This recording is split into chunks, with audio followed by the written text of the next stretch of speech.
Anda menyaksikan Breaking News Metro TV sepekan bencana gempa Cianjur bersama saya Naila Husna. Pemirsa, di hari ke-7 pencarian, tim SAR gabungan berupaya mencari 12 warga yang masih dilaporkan hilang.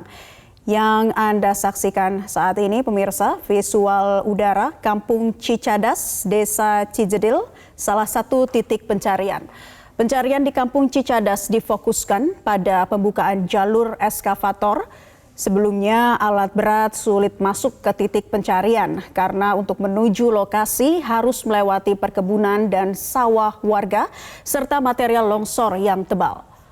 Seperti halnya kemarin, pemirsa, pencarian hari ini difokuskan di 3 titik di Desa Cijedil, Kecamatan Cugenang, yakni Warung Sate Sinta, Desa Cijedil RT 3, RW 1, dan Kampung Cicadas. Update sementara 2 orang berhasil ditemukan oleh tim SAR di Desa Cijedil dengan penemuan 2 orang jenazah, 1 orang laki-laki dewasa dan seorang lainnya perempuan dewasa. Sementara di 2 lokasi lainnya masih nihil. Strategi pencarian dilakukan dengan mengerahkan seluruh personil SAR dan relawan serta alat berat. Kendala memang perlu diantisipasi, diantaranya cuaca yang kurang mendukung dan gempa susulan yang terus terjadi.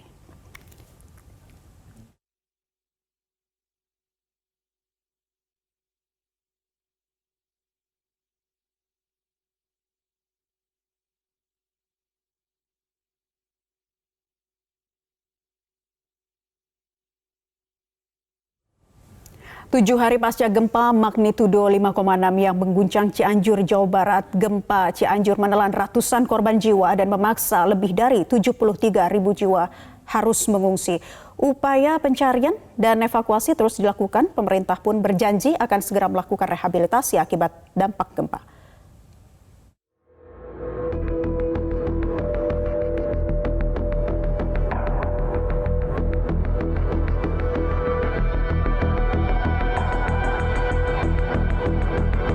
Senin 21 November 2022, pukul 13.21 waktu Indonesia Barat, guncangan gempa yang kuat mengejutkan warga. Menurut data BMKG, gempa terjadi di 10 km barat daya Cianjur, Jawa Barat. Gempa yang juga dirasakan hingga Jakarta dan sekitarnya, menimbulkan kepanikan.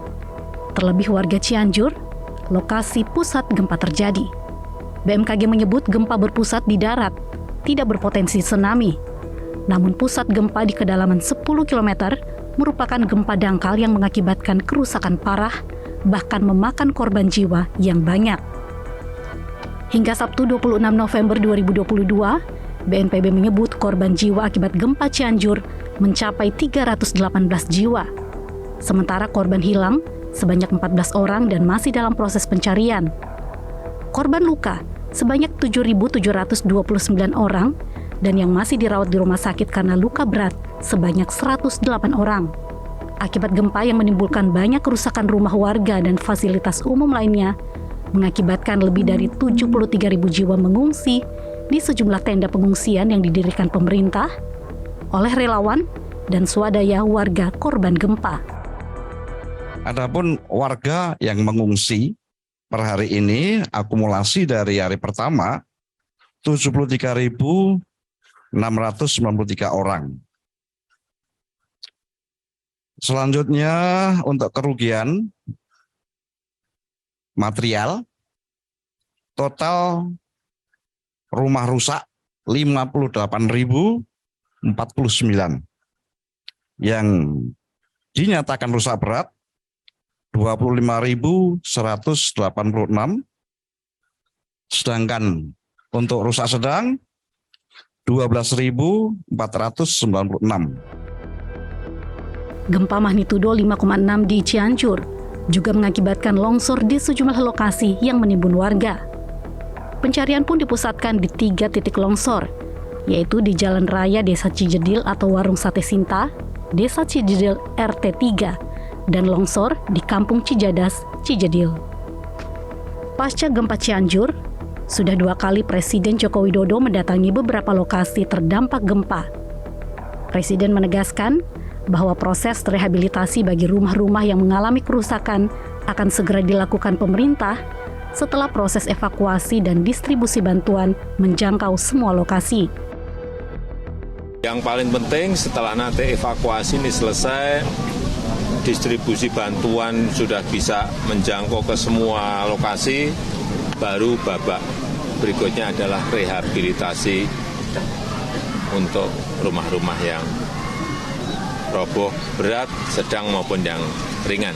Yang sudah saya sampaikan hari Selasa yang lalu, 50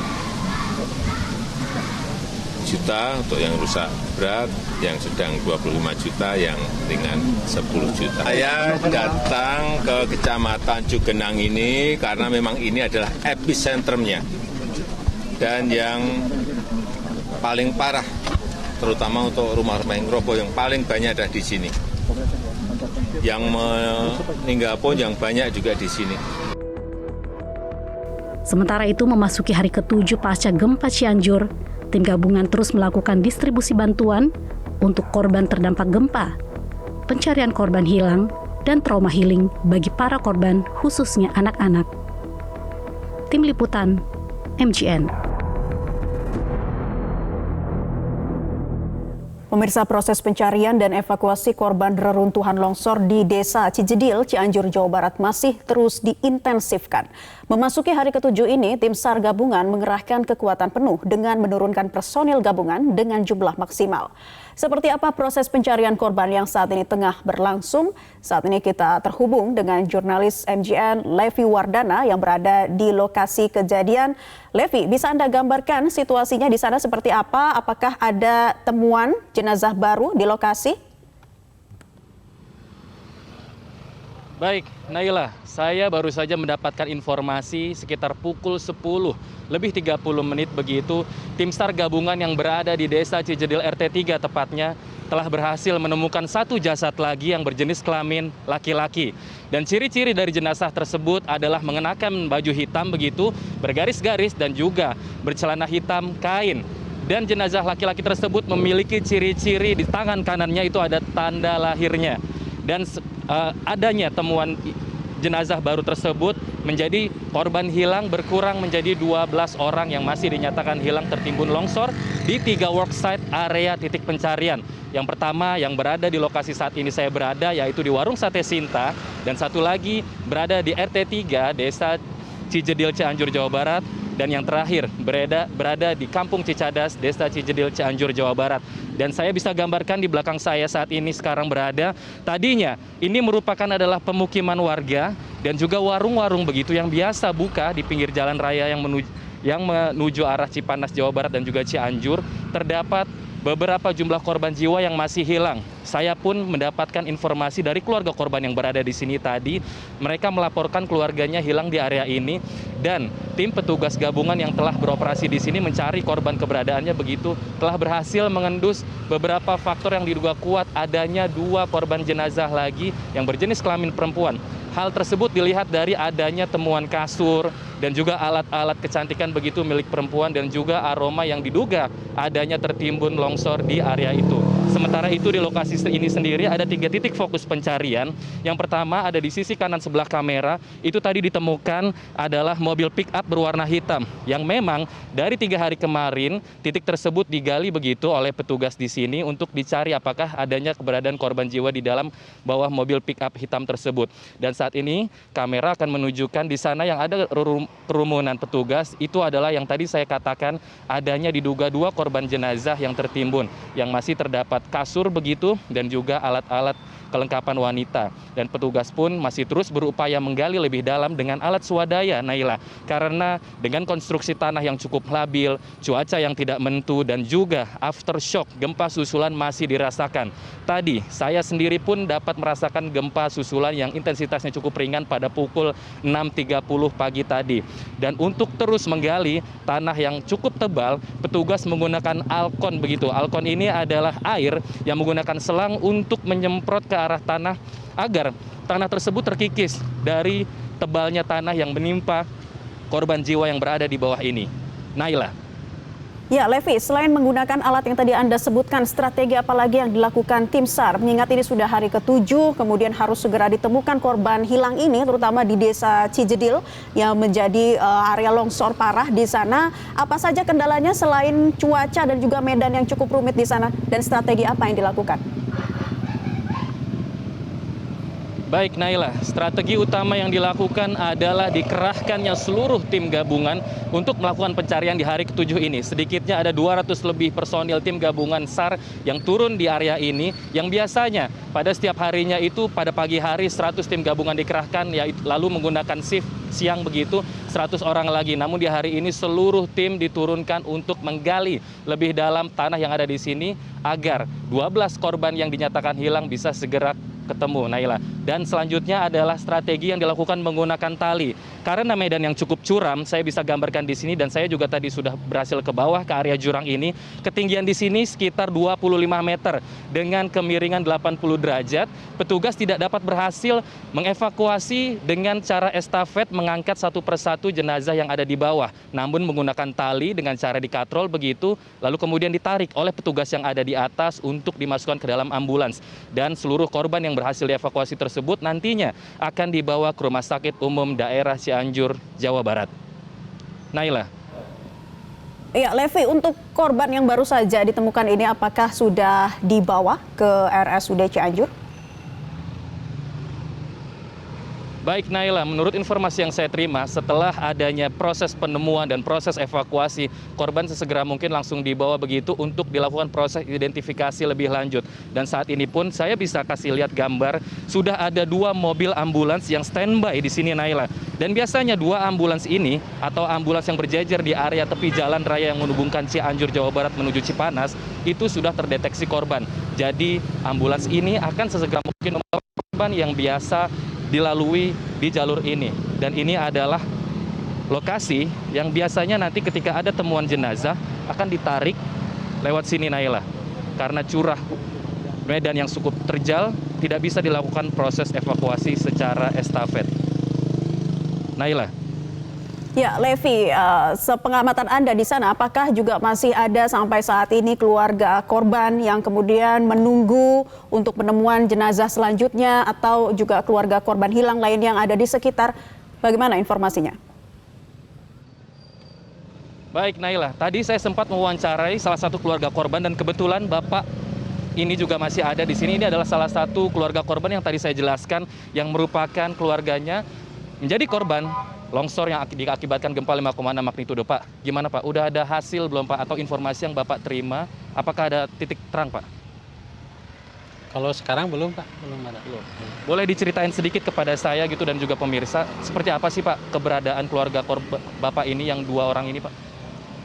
Keberadaan Laki-laki atau perempuan Oh. atau apa, Pak? perempuan, anak istri sama anak gitu. Anak istri. Iya. Kondisinya seperti apa, Pak?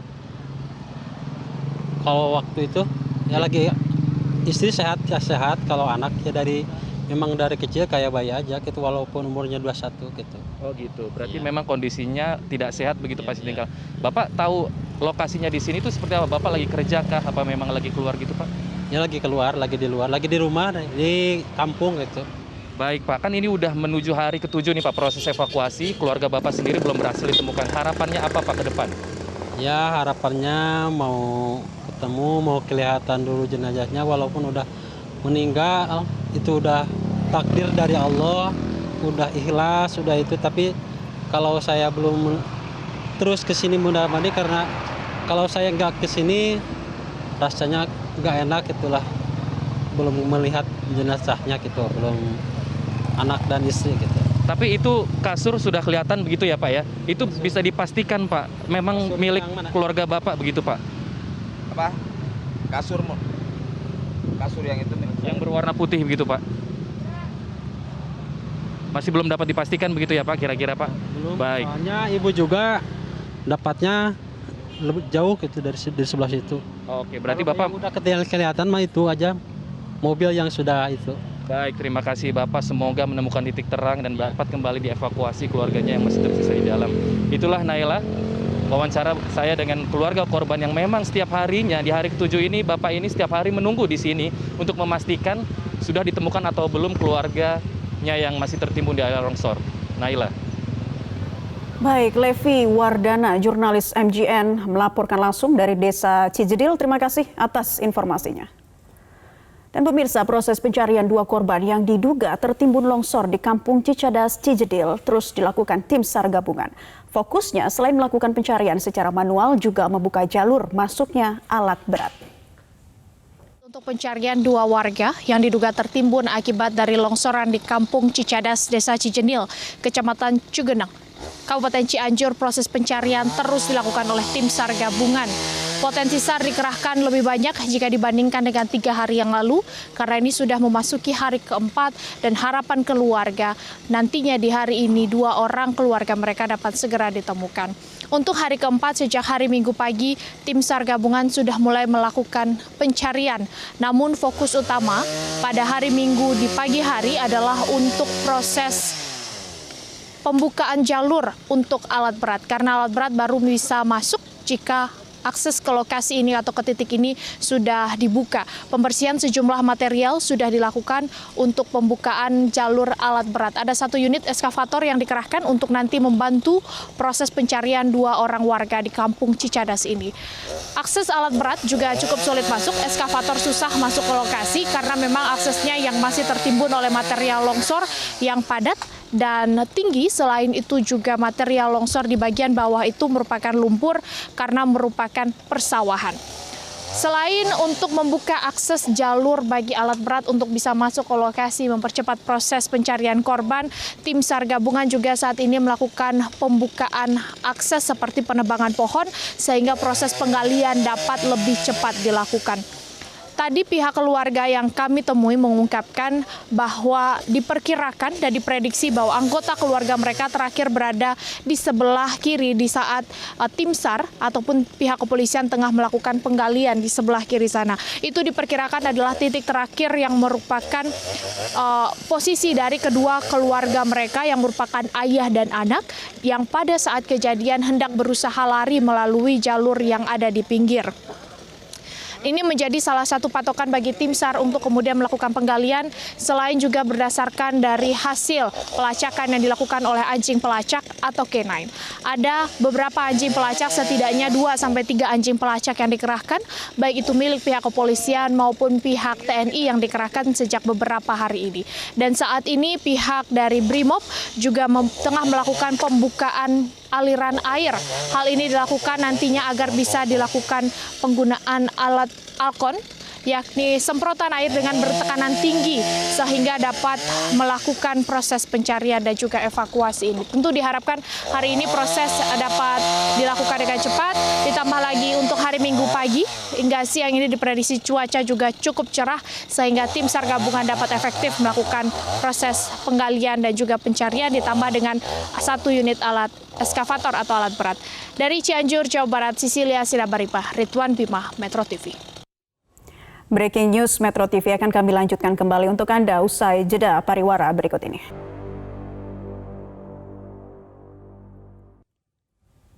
Tujuh hari setelah gempa mengguncang Cianjur, Jawa Barat, warga di sejumlah kampung yang porak-poranda masih hidup serba kekurangan. Mereka tinggal berdesakan di tenda seadanya dengan fasilitas yang minim.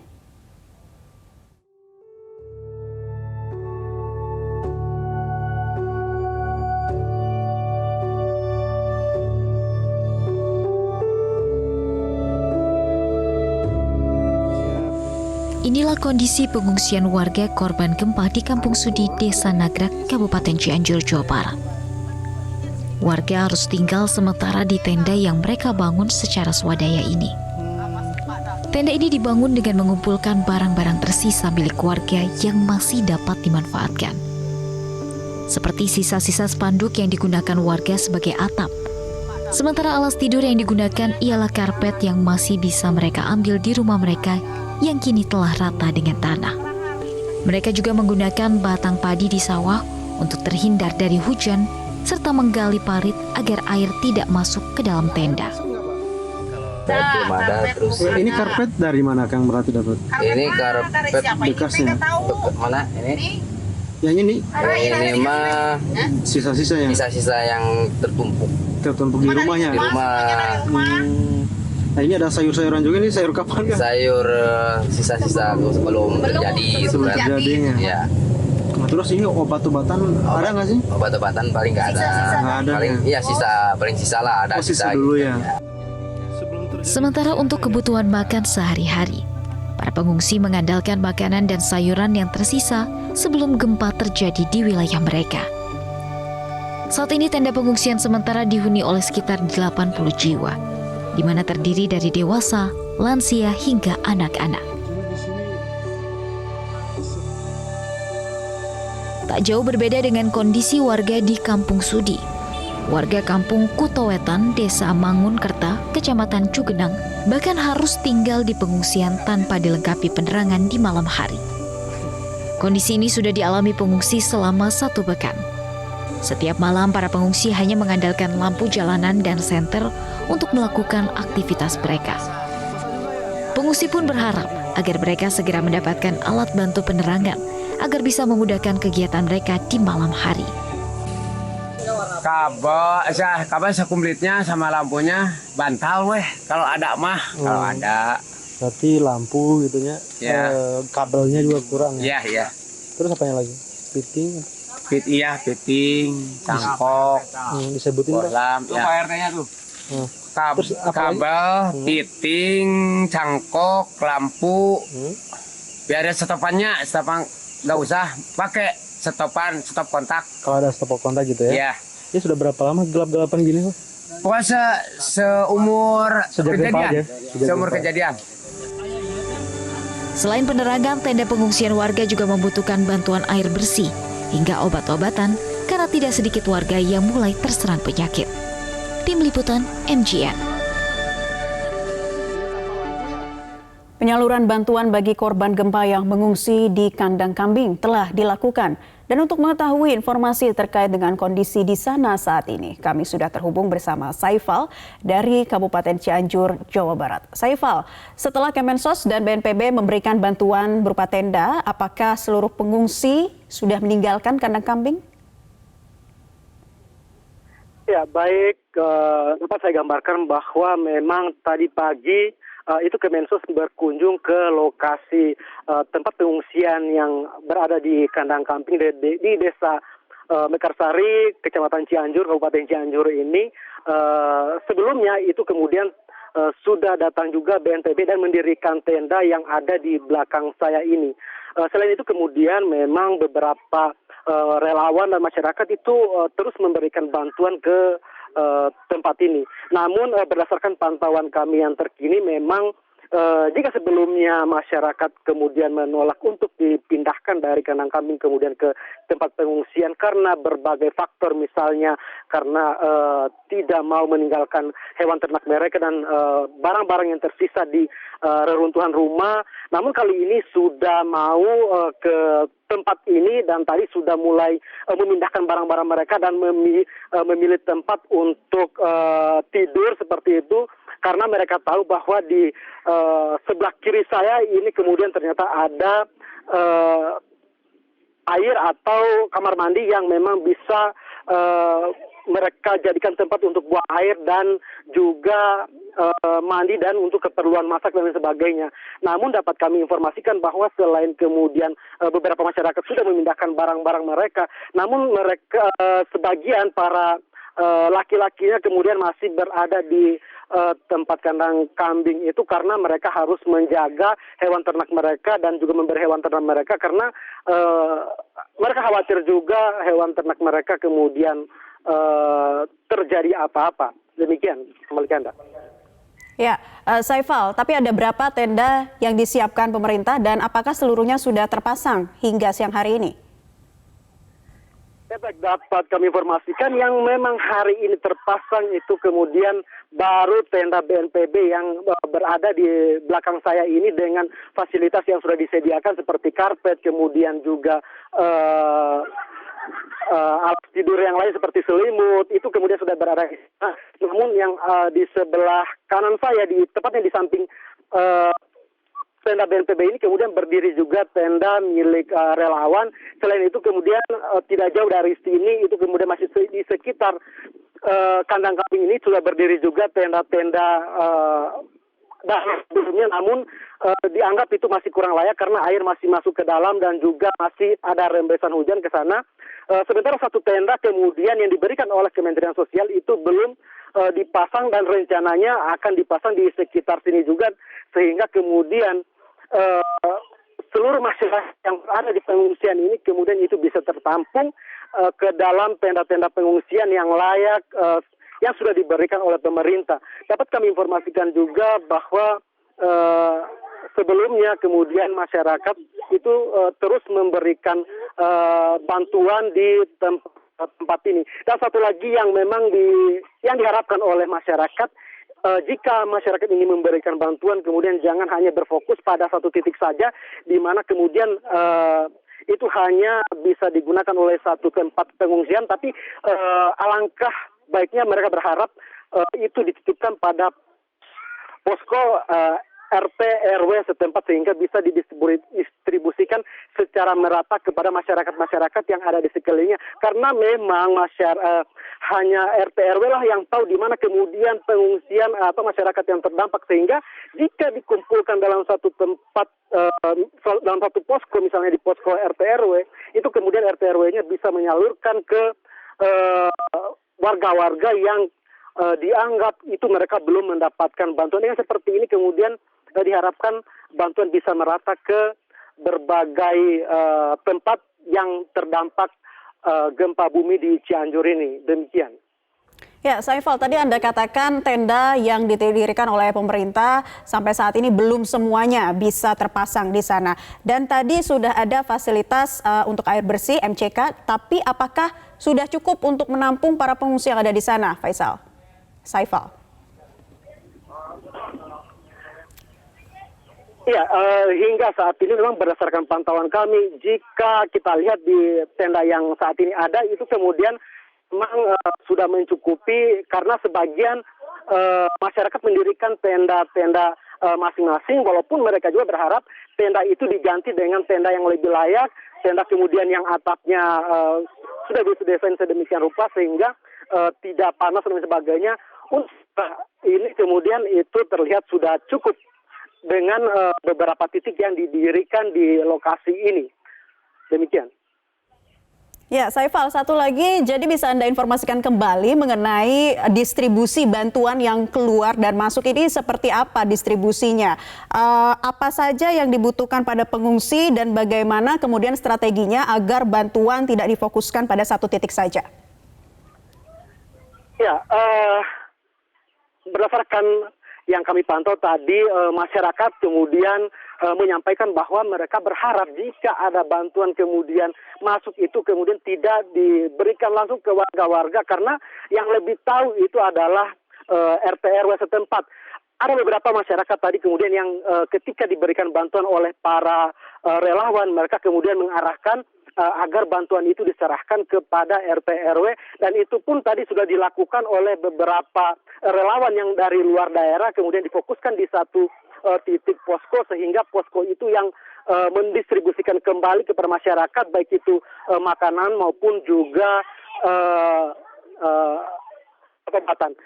Selain itu kemudian dapat kami informasikan memang masyarakat saat ini yang paling mereka butuhkan adalah persoalan air dan juga toilet.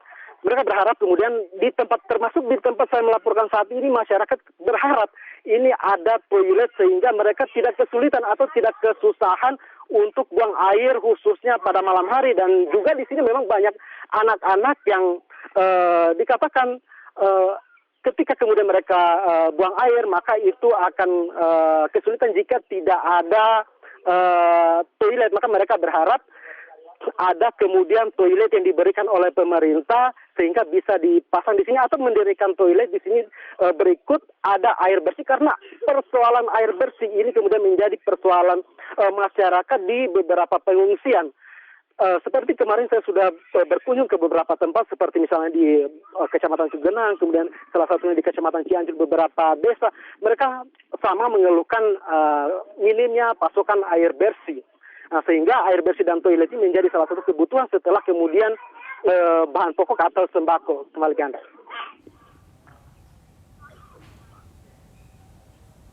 Baik, Saifal, terima kasih atas laporan Anda dan selamat bertugas kembali. Pemerintah memberikan bantuan pada tenda bagi warga korban gempa Cianjur yang sempat tinggal di kandang kambing. Meski demikian, sejumlah warga masih bertahan di kandang kambing untuk tempat mereka tinggal.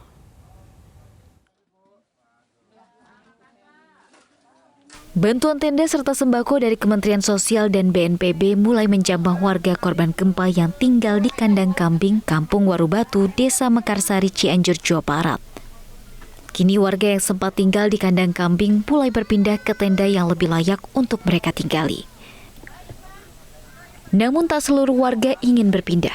Masih terdapat warga lainnya yang memilih bertahan tinggal di kandang kambing. Upaya meminta warga yang mengungsi pindah dari kandang kambing tak lain karena faktor kesehatan warga yang tentunya harus dijaga.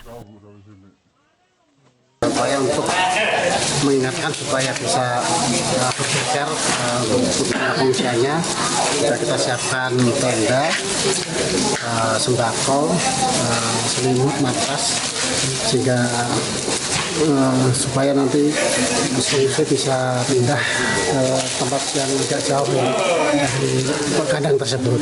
Kami memberikan tenda, selimut, matras, beras, terus air mungkin ya, air ya, terus sama juga liquid sama kitwear ya untuk teman-teman pengungsi. Sebelumnya warga korban gempa memilih tinggal di kandang kambing karena mereka belum mendapatkan bantuan dari pemerintah, baik berupa tenda pengungsian hingga kebutuhan pokok. Mereka pun terpaksa tinggal di kandang kambing untuk terhindar dari panas dan hujan. Tim Liputan MGN. Salah satu hal penting yang butuh perhatian khusus saat ini di lokasi pengungsian korban gempa Cianjur adalah ketersediaan fasilitas toilet atau MCK dan fasilitas sanitasi atau air bersih lain. Rekan Rifki Nafis akan mengajak kita melihat bagaimana fasilitas MCK di posko Kampung Gunung Lanjung, Kecamatan Cugenang, Cianjur, Jawa Barat. Pemirsa, keperluan sanitasi memang merupakan keperluan dasar yang sangat penting, terutama bagi masyarakat yang saat ini tengah mengungsi di posko akibat terdampak gempa di Cianjur. Dan saat ini saya sudah berada di salah satu posko pengungsian yang berada di Kampung Lanjung 2, Kecamatan Cugenang, di mana memang kondisinya masih cukup memprihatinkan. Dengan menggunakan tenda terpal seadanya, juga dengan dapur-dapur umum yang diciptakan oleh masyarakat sendiri, dibangun oleh masyarakat sendiri untuk dapat memenuhi kebutuhannya, masih terdapat kendala yaitu penyaluran air bersih dan juga fasilitas toilet ataupun MCK. Dan saat ini saya sudah berada di salah satu MCK, fasilitas MCK ataupun fasilitas sanitasi yang disediakan oleh pihak donatur. Namun memang untuk saat ini masih dengan kondisi terkunci dan kami tidak tahu mengapa fasilitas ini terkunci, dan beberapa keterangan dari warga juga masih ada yang belum mengetahui kenapa ini terkunci, dan kami juga tidak mengetahui hingga sampai kapan fasilitas ini terkunci. Namun intinya fasilitas MCK di posko Kampung Gunung Lanjung, Kecamatan Cugenang ini memang masih sangat terbatas dengan kondisi yang masih memprihatinkan. Dan ini juga bagaimana kondisi masyarakat yang tengah berada di posko Kampung Gunung Lanjung 2, di mana mereka harus berjalan cukup jauh untuk dapat mendapatkan air bersih. Ibu, maaf ganggu waktunya, bisa kami tanya kalau misalkan harus ke toilet itu ada di mana ya, Bu? Di belakang posko sini. Di belakang posko ini? Oh, berarti kami harus lewat sini. Lewat belakang ya, untuk bisa ke WC? Ya. Baik, terima kasih Ibu. Ya. Dan itu dia salah satu informasi yang kita terima dari masyarakat, bahwa untuk dapat menuju fasilitas MCK, sanitasi ataupun kamar kecil, harus menggunakan akses belakang posko. Dan saat ini kami tengah mencoba untuk melihat bagaimana sebenarnya fasilitas yang tersedia di posko Kampung Gunung Lanjung 2, Kecamatan Cugenang ini. Tepat di sisi sawah, kemudian di belakang posko begitu ya, ada jalur setapak, di mana kalau kita susuri memang terlihat ada sebuah bilik yang digunakan sebagai fasilitas kamar mandi. Dan saat ini ada masyarakat yang nampaknya ingin menggunakan fasilitas tersebut. Ibu, bisa saya bantu mau ke kamar kecil, Bu? Ya? Adaan. Oh, lagi ada orang. Oh, baik.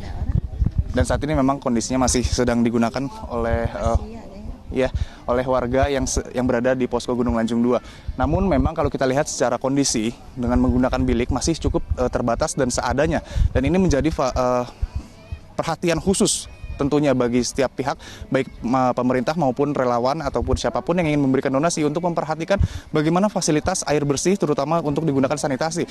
Dan untuk catatan, beberapa fasilitas kamar mandi di sini hanya dapat digunakan untuk buang air. Dan ini ada satu yang memang merupakan berbentuk bilik baru bisa digunakan sebagai tempat untuk mandi. Dan memang kondisi sanitasi ini sangat penting karena warga posko sendiri tidak tahu sampai kapan harus mengungsi di posko-posko seperti ini, dan jika memang kondisi sanitasi tubuhnya tidak terjaga ataupun tidak terawat bisa menimbulkan penyakit dalam waktu yang berkepanjangan.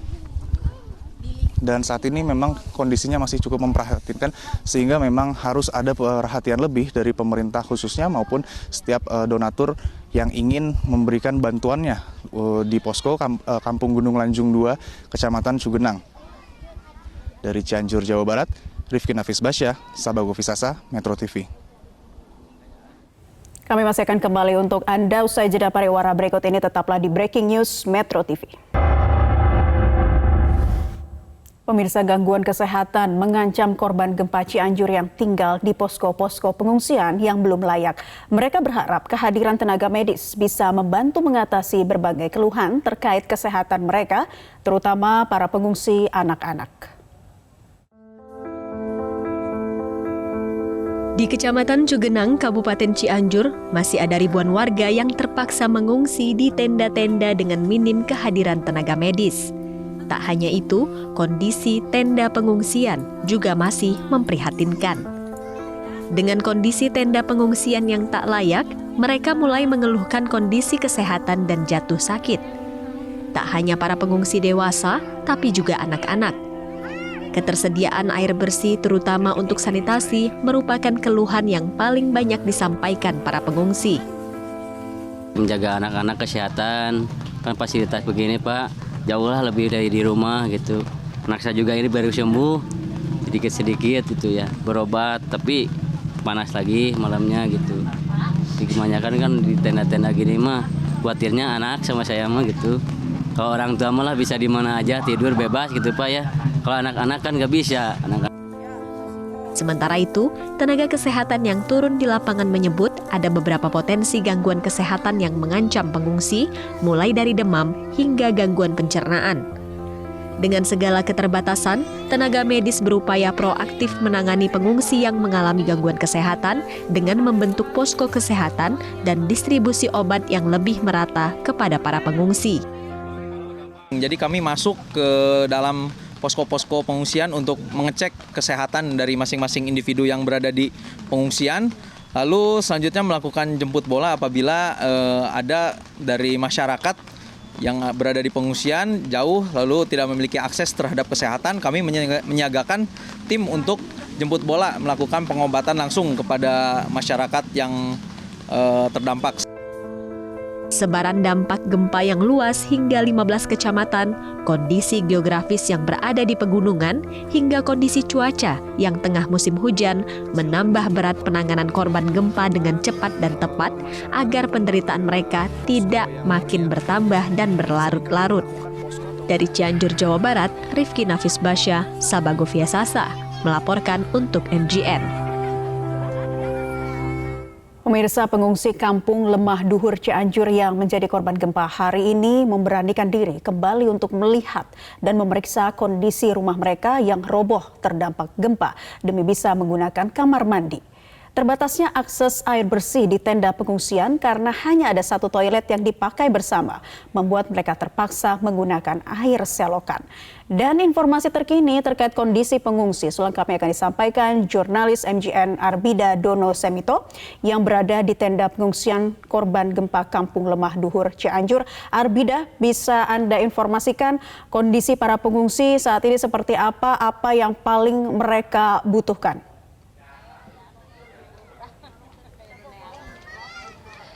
Ya baik Naila, saat ini saya sedang berada di tempat pengungsian dari Kampung Lemah Duhur dan juga Kampung Mekar Baru, di mana lokasi pengungsian korban gempa ini berada di lapangan bola RSUD Sayang. Dan memang di sini terdapat 4 tenda pengungsian, di mana tenda tersebut merupakan bantuan dari instansi pemerintah.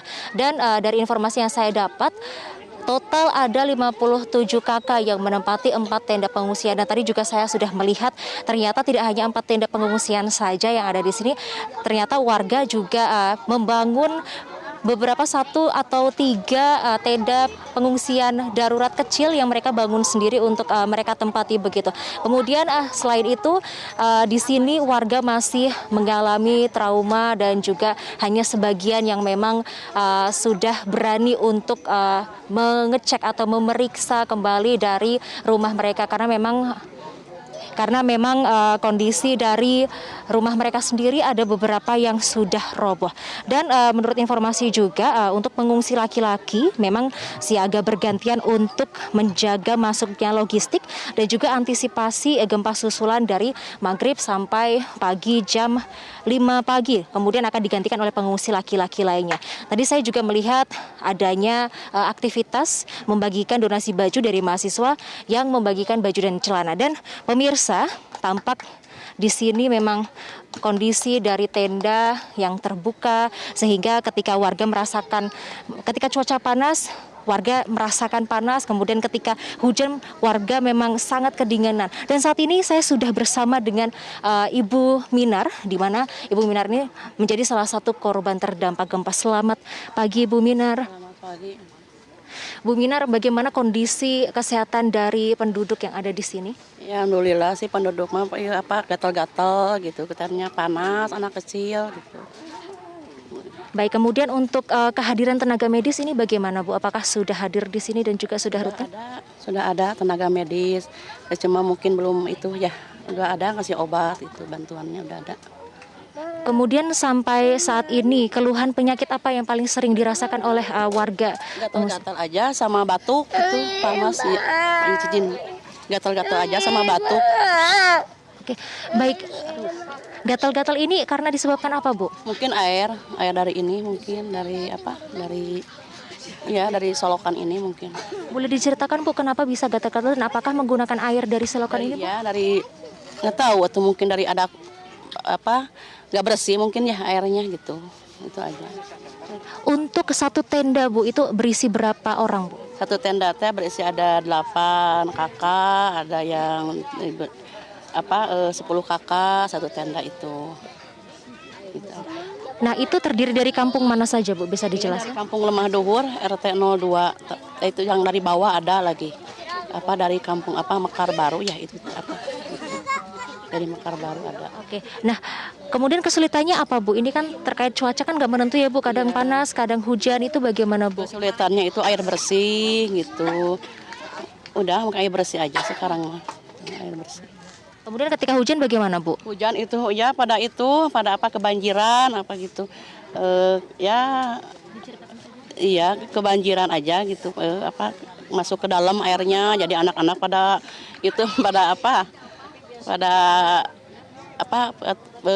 berkumpul di dalam gitu karena air itu terlalu masuk ke dalam gitu. Baik. Lalu bantuan apa saja yang sudah diterima sampai saat ini Bu? Makanan, nasi siap saji udah alhamdulillah, kayak Indomie, beras udah itu. Tadi saya lihat adik ini kan selalu digendong oleh ibu, ini kenapa Bu? Ini adiknya kayak trauma, nggak mau pulang ke rumah gitu, mungkin takut gitu ya, jadi nggak mau pulang ke rumah. Itu ya. Tapi Ibu Minar sudah mencoba untuk memeriksa kembali kondisi rumah Bu? Udah meriksa, tambah robohnya mungkin ada kemarin ada gempa tambahan ya, mungkin nambah itu rumah robohnya. Itu aja sih. Tapi semua keluarga selamat Bu. Alhamdulillah selamat ya Bu. Yang penting mah ini anak-anak takut pulang ini mungkin trauma mungkin ya. Itu aja. Kemudian selain air begitu Bu, yang paling dibutuhkan saat ini apa Bu? Karena kan saya melihat tidak ada MCK darurat di sini. Ya, air sih sekarang yang dibutuhkan air bersih ya.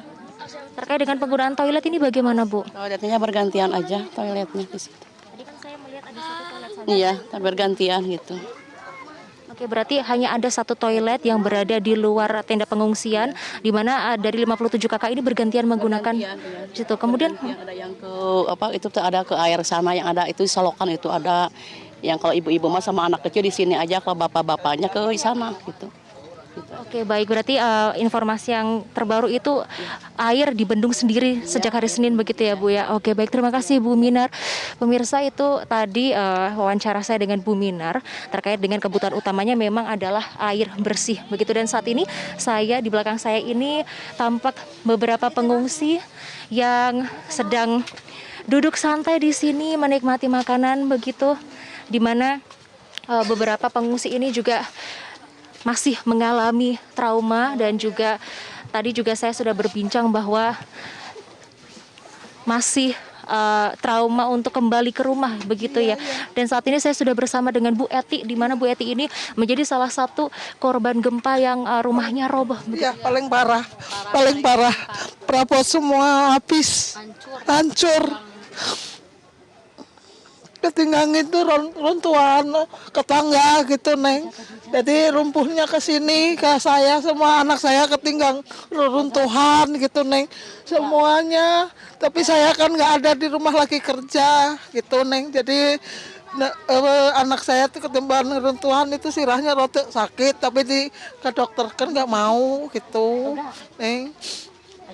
Dari saya numpang di tenda-tenda sini sama Bu RT, bareng-bareng sama Pak RT gitu. Itu tenda sama Bu RT sama Pak RT gitu. Ya makan secukup-cukupnya, nggak kekurangan kalau makan mah gitu. Minum ada. Tuh, Neng. Tadi Ibu sudah sempat memeriksa kondisi rumah lagi Bu hari ini? Udah. Ke rumahnya di pojok, di belakang rumah orang gitu, paling belakang. Jadi sempit, di sini sempit, di sana sempit. Sempit gitu, nggak ada jalannya juga jalan kecil gitu. Oke, baik. Nah, saat ini bagaimana kondisi anak ibu yang tadi sempat terkena reruntuhan?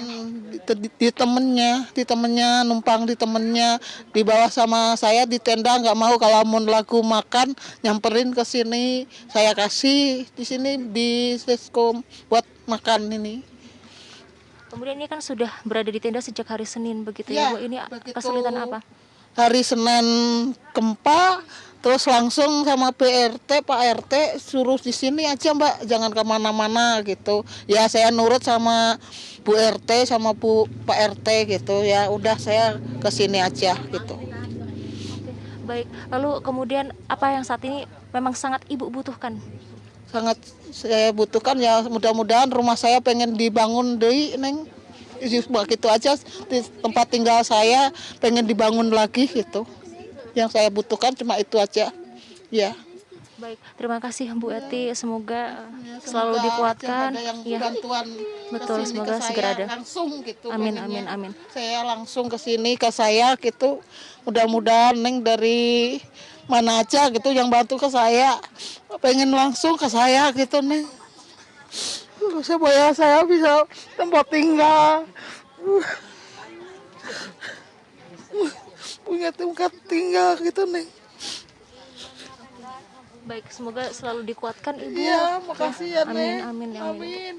Oke, baik pemirsa, itu tadi perbincangan saya dengan Bu Eti, di mana Ibu Eti ini memang mengharapkan adanya bantuan dari rumahnya yang terdampak roboh, begitu mengharapkan tempat tinggal karena memang mengingat kondisi rumah Bu Eti ini sangat tidak bisa dijelaskan, maksud saya roboh dan amblas dan juga sudah rata dengan tanah begitu. Dan memang kondisi beberapa rumah yang ada di sini, kondisi rumah warga yang mengungsi di sini itu bisa dikatakan amblas dan juga sudah tidak bisa untuk dimasuki lagi, atau mereka sudah tidak bisa mencari harta benda, memeriksa pakaian atau kebutuhan sehari mereka di rumah mereka sendiri. Dan saat ini juga salah satu yang tadi sudah saya sebutkan, salah satu kebutuhan utama dari warga yang mengungsi di sini, Naila, itu adalah air bersih. Tampak di depan saya ini adalah air yang mereka bendung sendiri sejak hari Senin. air ini digunakan untuk kebutuhan ibadah, kemudian kebutuhan kamar mandi, dan juga sudah saya sebutkan tadi hanya ada satu toilet di mana itu digunakan oleh 57 kakak yang ada di tempat ini.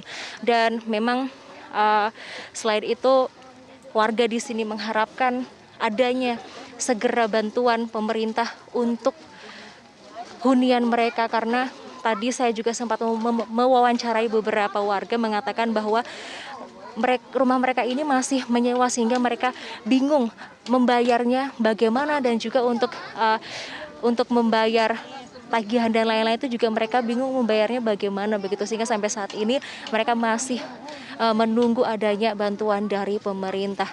Naila. Ya, Arbida, kebutuhan air bersih dikatakan sangat mendesak, warga terpaksa menggunakan selokan, tadi Anda katakan juga menyebabkan sejumlah penyakit seperti gatal-gatal, batuk, dan demam. Sejauh ini apakah sudah ada bantuan dari pemerintah untuk tenaga kesehatan atau para relawan yang datang ke sana, Arbida? Baik untuk tenaga medis ataupun relawan memang sudah hadir di sini, namun untuk hari ini tidak tampak relawan ataupun tenaga medis yang hadir, sehingga belum mendapatkan informasi secara pasti untuk penanganan dari kesehatan para warga yang terdampak di tenda pengungsian hari ini. Begitu, Naila. Baik, Arbida Dono Semito, terima kasih atas informasi Anda melaporkan dari salah satu posko pengungsian terdampak gempa di wilayah Cianjur. Dan pemirsa, Breaking News Metro TV masih akan kami hadirkan kembali, masih membahas seputar penanganan atau juga informasi terkini gempa di Cianjur, Jawa Barat. Sesaat lagi. Anda kembali di Breaking News Metro TV, pemirsa, untuk mempercepat proses pencarian korban yang masih tertimbun material longsor di beberapa titik lokasi gempa bumi di Cianjur, Jawa Barat. Badan Pemelihara Keamanan atau Baharkam Polri akan menambah anjing pelacak atau K9 dari Direktorat Satwa. Percepatan proses evakuasi korban gempa bumi di Cianjur, Jawa Barat terus dilakukan oleh tim SAR gabungan di beberapa titik terdampak gempa. Selain mengerahkan alat berat, dilakukan pula secara manual karena masih ada puluhan korban yang belum ditemukan di timbunan material tanah longsor. Kepala Badan Pemeliharaan Keamanan Polri, Komisaris Jenderal Arief Sulistianto, menambah anjing pelacak atau K9 dari Detasemen Satwa Mabes Polri. Anjing pelacak yang diturunkan yakni anjing terlatih untuk mengendus atau mencari korban yang tertimbun material tanah atau bangunan yang ambruk. Saat ini K9 yang diturunkan dari Mabes Polri sebanyak 5 ekor dan dari Polda Jabar ada 2 ekor. Selain menambah personil K9, Baharkam Polri juga menambah helikopter untuk mempermudah proses penyaluran bantuan ke wilayah yang masih terisolir dan tidak dapat dilalui jalan darat.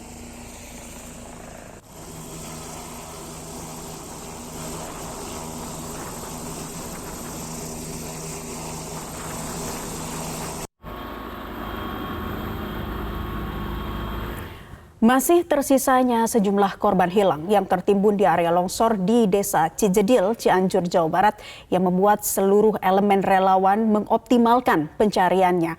Salah satu faktor penunjang utama yang dapat mendeteksi keberadaan korban adalah anjing pelacak. Seperti apa kesulitan yang dialami anjing pelacak selama proses pencarian berlangsung? Informasinya disampaikan oleh jurnalis MGN Levi Wardana.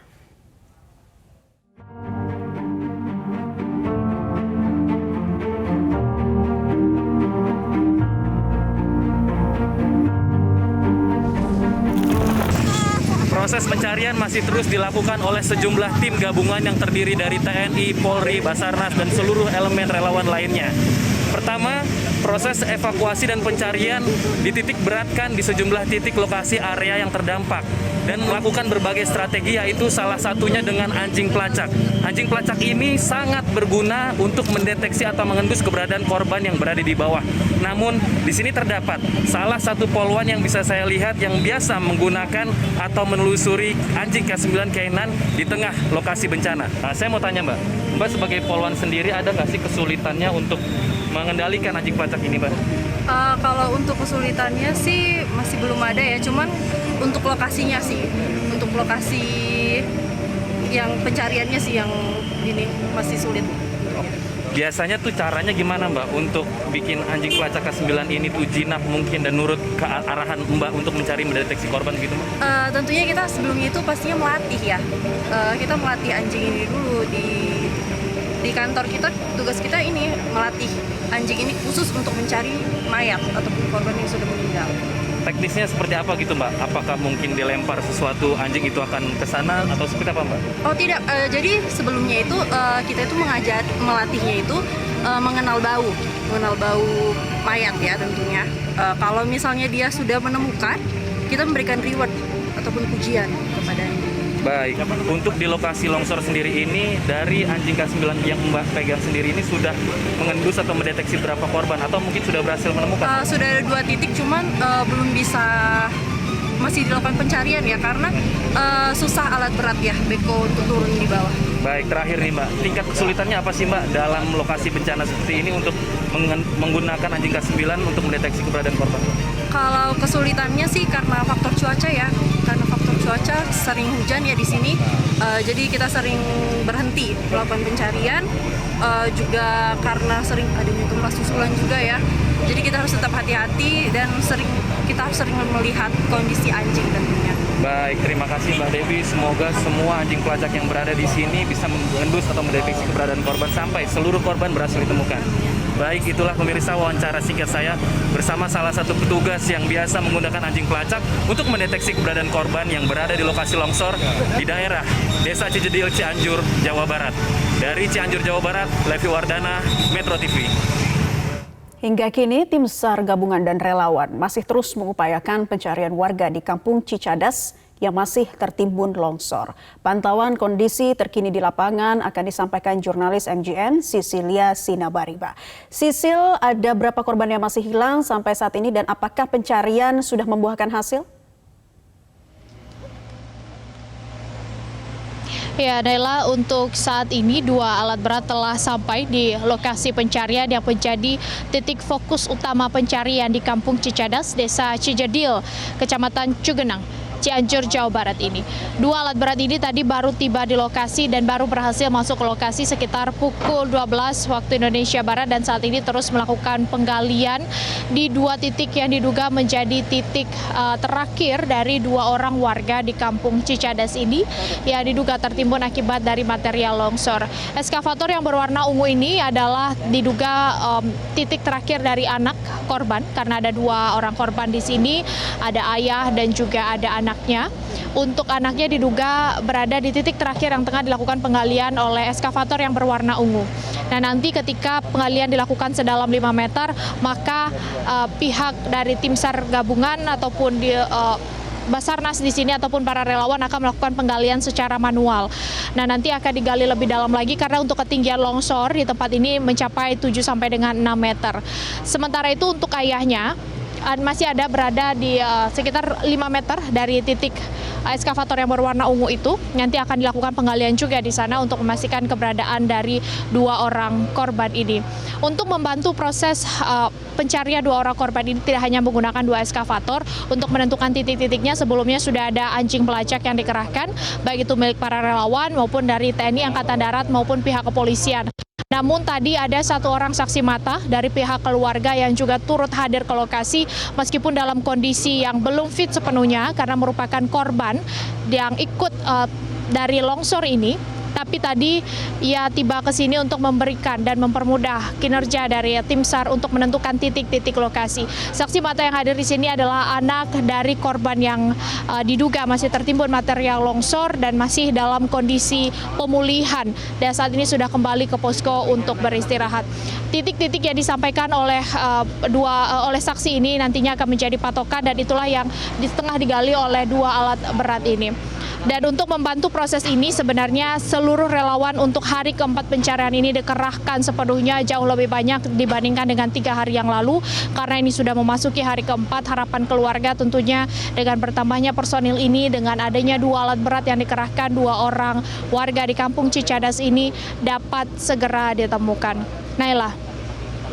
Ya, Sisil, ini ada 2 alat berat yang diturunkan. Bisa Anda gambarkan kembali medan di tempat Anda melaporkan saat ini seperti apa sehingga kemudian menjadi tantangan tersendiri bagi tim SAR gabungan untuk kembali mencari korban. Dan tantangan cuaca apakah juga masih menjadi suatu hal yang kemudian menjadi tantangan tersendiri bagi tim SAR gabungan di sana, Sisil?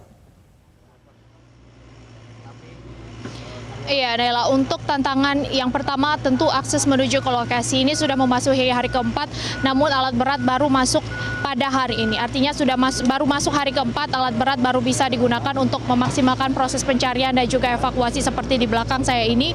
Sementara 3 hari yang lalu proses evakuasi dilakukan secara manual dengan menggunakan cangkul, sekop, dan juga garpu besi. Tentu ini belum terlalu efektif untuk menemukan korban sehingga alat berat baru diturunkan. Aksesnya, Naila, memang cukup sulit selain material longsor yang begitu padat, material longsor yang tebal, dan juga rawan akan terjadinya longsor susulan mengingat ini berada di kaki gunung, ada sumber mata air juga di sana. Cukup banyak pertimbangan-pertimbangan yang dilakukan oleh pihak dari Basarnas sebagai komando di lapangan untuk memutuskan apakah alat berat ini bisa masuk atau tidak. Selain itu juga ada pertimbangan lainnya, ada perkebunan warga juga yang harus dilintasi jika alat berat hendak menuju ke lokasi. Dan tadi hasil komunikasi dan juga koordinasi selama beberapa hari terakhir dengan pihak warga yang ada di sini, akhirnya alat berat diizinkan untuk masuk melintasi perkebunan warga dan saat ini tengah bekerja. Itu tantangan yang pertama, Naila. Kemudian yang kedua mengenai cuaca, seperti yang Anda sampaikan tadi, 3 hari yang lalu cuaca di sini selalu hujan, proses evakuasi berlangsung lebih cepat daripada seharusnya, yang seharusnya selesai jam 5 sore namun harus selesaikan lebih awal karena cuaca yang tidak mendukung, adanya gempa susulan dan juga hujan deras. Dan yang paling penting ini dapat membahayakan tim SAR yang ada di lokasi sehingga keamanan dan keselamatan menjadi hal yang utama. Namun untuk saat ini, Naila, di hari Minggu siang ini cuaca memang sudah terpantau cerah, lebih baik jika dibandingkan dengan 3 hari yang lalu, dan tentu diharapkan cuaca yang cerah ini dapat mendukung penemuan dari 2 orang korban ini. Tantangan-tantangan ini, Naila dan juga pemirsa, tentu dialami langsung oleh tim SAR yang ada di lokasi. Basarnas sebagai komandonya, di sisi lain juga ada potensi SAR atau para relawan yang juga turut membantu proses pencarian ini. Tidak hanya dari TNI, namun juga ada pihak kepolisian. Nah, saya, Naila, akan mencoba mengajak Anda dan juga pemirsa mendengarkan cerita dari para relawan yang ada di sini. Ada Mas Zen di sini. Mas Zen ini bagian dari 1.460 relawan ataupun anggota SAR, potensi SAR yang dihadirkan di sini untuk membantu proses pencarian. Dan Mas Zen berasal dari Sukoharjo, Jawa Tengah, jauh-jauh ke Sukoharjo untuk membantu proses evakuasi. Mas Zen, ini bencana yang keberapa Mas Zen ikut bantu? Udah berpuluh-puluh, mungkin ratusan kali ya. Betul. Mas Zen sudah cukup banyak mengikuti proses perbantuan begitu. Apa yang membedakan dan apakah ada karakteristik sendiri untuk bencana di Cianjur ini jika dibandingkan bencana-bencana yang lain, Mas Zen? Sebenarnya hampir sama, cuman di Cianjur sendiri itu karena kontur tanahnya itu lebih lunak dan banyak bergerak. Jadi kita harus ekstra hati-hati. Jadi kalau enggak ya nanti kita rescue, jangan sampai di rescue. Jadi kita pun berangkat dari Solo itu dengan biaya mandiri tanpa kita mengandalkan dari pihak manapun. Kita ada teman-teman kemarin 3 armada berangkat ke sini juga cari tempat, kita nggak nginduk di ini, cari tempat sendiri begitu. Mendirikan posko sendiri. Mas Zen, tidak hanya di titik ini saja, namun juga di titik lokasi lain di Cianjur yang ikut dibantu ya. Apa kesulitan-kesulitan yang dialami sampai saat ini, Mas Zen? Sementara ini kan kita komunikasi dengan pemerintah, stakeholder. Jadi sebenarnya kalau di wilayah lain di Jawa Tengah ataupun di Jawa Timur itu distribusi dan sebagainya itu lebih enak. Kita dalam artian relawan itu pun dalam hal koordinasi atau itu lebih mudah. Kalau di sini kita memang agak mungkin kan terkendala begitu. Terkendala dari segi koordinasi, tapi kalau misalnya menuju ke lokasi, kemudian tantangan dari segi cuaca, ancaman nyawa seperti itu, apakah menjadi halangan, Mas Zen? Oh tidak, bagi kami kalau dari saya dan teman-teman saya itu lebih banyak menekankan teman-teman kita berinvestasi kegiatan kayak gini. Seperti orang kalau investasi di dunia nyicil KPR aja sampai. Kalau nyicil buat rumah abadi itu kenapa nggak sampai gitu kan? Apalagi yang kita bawa mati, itu kita nggak bawa apa-apa. Betul, seperti itu. Artinya kemanusiaan yang mendorong untuk bisa sampai ke sini. Mas Zen, kalau misalnya melihat proses evakuasi yang terjadi di lokasi ini hari ini, bagaimana Mas Zen melihat potensi untuk ditemukannya korban, apalagi sudah ada 2 alat berat? Ya, kemungkinan besar ya. Tapi kan di kita kalau di SOP-nya SAR kita nggak boleh dalam artian menetapkan oh ini ketemu dan tidak, karena itu alam. Jadi kita tidak bisa ini dari kita cuman berusaha semaksimal mungkin. Semoga almarhumah yang terdampak itu bisa disempurnakan seperti yang lainnya begitu. Tapi tetap usaha semaksimal mungkin. Mas Zen, tadi sempat disampaikan di awal bahwa jangan sampai kita hendak mengevakuasi tapi jangan sampai kita yang dievakuasi gitu. Memastikan keselamatan diri dari Mas Zen dan juga teman-teman lain. Iya betul. Mungkin ini ya seperti ini. Naila, sepertinya kami mendapatkan informasi bahwa 1 orang korban di sini diinformasikan dan diduga sudah ditemukan. Untuk selanjutnya akan dilakukan proses evakuasi. Eksklusif Metro TV, Naila yang saat ini sedang live. Dan tentu kami akan mencoba untuk memfilter gambar yang bisa kami tayangkan atau tidak. Diduga kuat ini adalah titik terakhir dari anak ataupun dari salah satu korban. Namun tentu tim SAR saat ini masih terus memastikan apakah memang ini adalah korban atau tidak. Untuk proses penemuan korban ini akan diawali dengan penggalian terlebih dahulu menggunakan eskavator. Untuk selanjutnya, jika memang ditemukan adanya tanda-tanda bahwa ditemukan korban di sini, maka akan dilakukan secara manual. Tentu segala prosesnya butuh pertimbangan, Naila dan juga pemirsa. Yang paling utama adalah bagaimana memastikan keselamatan dan juga keamanan dari tim. Untuk penggalian saat ini yang dilakukan oleh alat eskavator ini sudah 5 meter ke bawah, artinya masih menunggu 2 meter lagi ke bawah untuk bisa dilakukan penggalian secara manual atau menemukan dasar dari lokasi kejadian ini. Naila. Ya, Sisil, tentu kami masih ingin melihat situasi terkini pencarian korban di sana. Bisa Anda sampaikan lagi terkait penemuan korban ini dan bisa Anda wawancara yang ada di sekitar seperti apa, Sisil? Ya, Naila, betul, ini adalah gambaran terkini. Prosesnya tengah dilakukan penggalian terlebih dahulu oleh pihak dari eskavator ini. Dan memang kami juga disuruh minggir terlebih dahulu oleh komandan tim yang ada di lapangan agar eskavator dapat bekerja lebih fokus melakukan penggalian. Namun titik penggalian ini memang sudah sesuai dengan titik yang sempat disampaikan oleh salah satu orang saksi atau seorang saksi di lokasi yang juga menjadi korban pada saat 21 November 2022 yang lalu. Saksi ini mengaku pada saat kejadian ia bersama dengan ayah dan juga adiknya. Dan ia berhasil menyelamatkan diri dengan berpegangan pada pohon rambutan, sementara ayah dan adiknya belum sempat untuk menyelamatkan diri. Kemudian diketahui sang adik terakhir dilihat mencoba untuk menyelamatkan diri ke arah jalur sebelah kiri, tempat para relawan yang saat ini tengah berdiri di atas sana. Ia sempat hendak berlari menuju ke lokasi ini adalah jalan kecil, namun ternyata seperti yang terlihat di layar ini sebenarnya adalah jalur jalan kaki yang biasa digunakan oleh korban. Nah, ketika terjadi longsor disebutkan salah satu korban yang merupakan anak hendak mencoba untuk lari melalui jalan tersebut, namun tidak sempat, sehingga titik inilah yang kemudian diperkirakan menjadi titik terakhir dari lokasi pencarian. Sekarang kami diminta untuk mundur terlebih dahulu agar proses evakuasi dapat berjalan dengan fokus, Naila, tentunya. Harapan kita bersama adalah agar 2 orang korban ini atau 2 orang warga di Kampung Cicadas ini dapat segera ditemukan. Dan kendala utama sebenarnya selain cuaca adalah adanya gempa susulan. Saya akan coba tanya kepada Pak Agus. Pak Agus, izin bertanya, Bapak, tadi Bapak meminta kami untuk mundur, apakah memang ada informasi yang ada getaran dari atas atau seperti gini, apa? Mbak, jadi pada dasarnya saya sampaikan bahwa kami dari potensi SAR, Mbak, ya. Dan memang kami membackup untuk posisi di mana kondisi tanah masih relatif tidak stabil.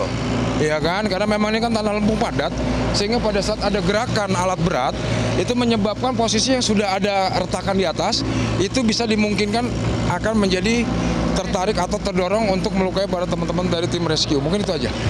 Meminimalisir hal itu terjadi bagaimana Pak? Apakah memang semuanya harus ditarik mundur atau seperti apa? Setidaknya menjauh dari alat berat, karena posisi getaran mereka yang bekerja itu kan ada beban, yang itu menyebabkan posisi yang permukaan tebing yang terjal itu bisa bergerak untuk menjatuhkan kita yang bermain di bawah. Seberapa rawan sebenarnya ini Pak? Ini kan material longsornya kalau kemarin terlalu padat, sekarang juga sudah mulai basah begitu. Seberapa rawan sebenarnya tanah ini, seberapa labil? Untuk posisi tanah lempung, biasanya dia akan terbentuk rekahan ya, bisa bergerak. Itu saja sebenarnya. Kalau ditanya rawannya, karena kemarin kan di gempa itu kan mereka keterikatannya antar tanah menjadi tidak begitu bagus, sehingga pada saat ada getaran itu tentunya sangat berbahaya untuk tim kami yang ada di lapangan, termasuk yang di tapal kuda itu sebenarnya pada saat banyak lalu lintas itu menyebabkan teman-teman beresiko untuk yang bermain di bawah.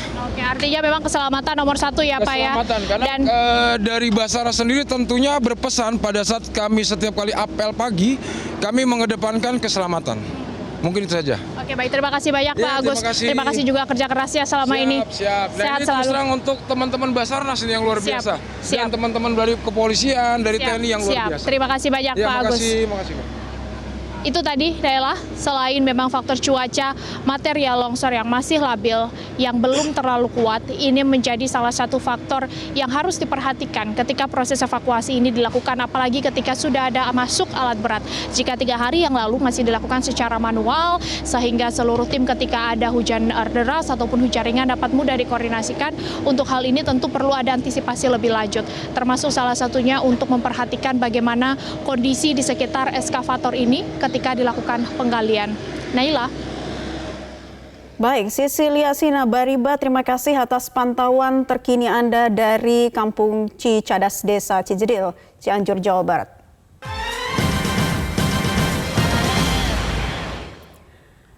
Pemirsa, beberapa pasien yang merupakan korban gempa Cianjur harus dirujuk ke Rumah Sakit Hasan Sadikin Bandung akibat luka serius yang mereka alami. Selain menjalani pengobatan, mereka harus menjalani operasi hingga perawatan pemulihan. Beberapa di antaranya merupakan warga Kecamatan Cugenang yang harus membawa keluarganya ke Rumah Sakit Hasan Sadikin Bandung karena rumah sakit yang ada di Cianjur sudah penuh oleh korban gempa. Korban dan kerabat korban menyebut dampak gempa yang melanda Kabupaten Cianjur sangat di luar dugaan. Salah seorang korban menyebut saat gempa ia beruntung dapat menyelamatkan diri serta keluarganya dan hanya mengalami luka ringan. Keluarga pasien lainnya menyebut saat kejadian dirinya sedang berada di Bekasi dan ia langsung pulang saat mendengar anak istrinya menjadi korban gempa. Ia juga menyebut salah satu rekan dari anaknya tertimpa tembok dari madrasah tempatnya bersekolah. Hingga saat ini anaknya masih dirawat secara intensif di RSHS dan telah menjalani operasi.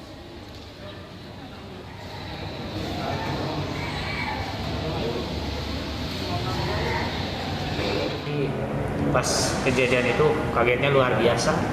Itu karena ya tadi gak ada apa-apa, dikit-dikit gitu ya gempanya ya gitu. Gak ada. Jadi langsung besar gitu. Ya, langsung besar gitu. Kondisi di rumah sendiri ada berapa orang berarti Kang di waktu kejadian kan? Mungkin anak sama istri ya, kalau saya mah gitu. Cuma anak sama istri aja, sama orang tua. Terus yang luka-luka sendiri yang siapa aja berarti Kang? Sekarang siapa? Anak saya sekolah sama ibunya, cuman ibunya di lantai 2 karena udah mau belajar. Posisi dia di pojok katanya, lagi duduk cerita anak saya. Dia terbentur ini kenapa ketimbun ketiban bangunan ya. Terus ininya ke kami, ini sampai penjol katanya. Ini yang nolongin adik saya. Oh, kejadian ya. langsung ditolongin. Langsung itu kan sama warga kan banyak di situ teman-temannya. Ya Kang, untuk kondisi sekarang gimana Kang? Ya belum ada perubahan sih, nambah bengkak matanya. Kadang-kadang napasnya juga agak sesak, puyeng di kepala. Karena itu kan yang parah yang sebelah sini sama sini. Kementerian Pekerjaan Umum dan Perumahan Rakyat melalui Direktorat Jenderal Perumahan siap membantu relokasi warga terdampak gempa di Cianjur. Terkait rencana relokasi warga korban gempa Cianjur, Kementerian PUPR meminta pemerintah Kabupaten Cianjur untuk menyiapkan sejumlah alternatif lokasi. Hal ini diperlukan agar Kementerian PUPR bisa membangun rumah tahan gempa untuk masyarakat di lokasi yang aman serta hunian yang nyaman pasca bencana. Rencananya titik lahan relokasi seluas 2 hektar akan dibangun rumah tipe 36 di Kecamatan Cilaku, Desa Pasir Sembu. Pemerintah daerah sebagai pemilik otoritas wilayah dinilai lebih tahu terkait lokasi serta tata ruang wilayah yang bisa digunakan untuk hunian. Kementerian PUPR juga akan berkoordinasi dengan BNPB, Badan Geologi dan BMKG untuk mengecek alternatif lokasi yang bisa digunakan untuk relokasi rumah masyarakat terdampak bencana. Sementara ini di mana Pak pengungsi? Sementara itu yang sudah di-approve oleh BMKG itu di Pasir Sembu. Kita aja tanah sekitar 2 hektar. Di situ kita alokasikan di situ untuk kemudian kita cari tempat lain kalau sekiranya itu masih kurang. Karena kan yang direlokasi itu kan tidak semua kan. Jadi hanya untuk titik-titik yang dianggap berbahaya itu baru kita lakukan. Pemirsa, demikian breaking news untuk kali ini. Mewakili kerabat kerja yang bertugas, saya Naila Husna pamit undur diri dan tetaplah bersama kami di Metro TV.